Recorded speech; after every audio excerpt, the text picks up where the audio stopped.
What's kind of the state of the transmission grid today in the country? Well, it's not very robust.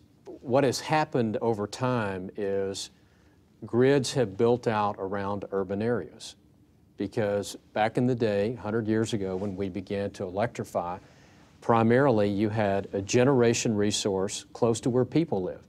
So you'd have a coal or a gas plant close to where people live, and then you didn't have to string much wire. And we sort of expanded out from that.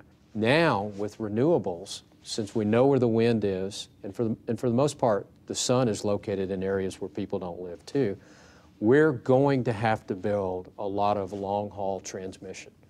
And as a country, we have not made that decision.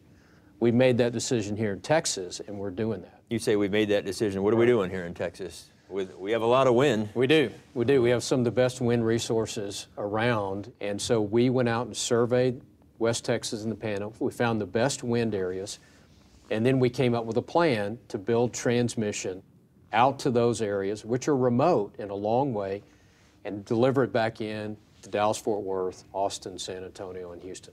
Okay. That plan is 2,300 miles of high-capacity transmission.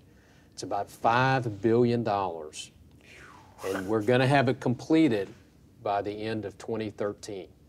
It's the biggest renewable energy infrastructure project maybe in the history of America. And who pays for that? In Texas, we made a decision back in 1999 that we were going to share the cost of transmission and place it on every consumer of electricity. Which is everybody. Everybody, based upon their consumption. So if you consume a little bit, you pay a little bit. If you consume a lot, you pay a lot.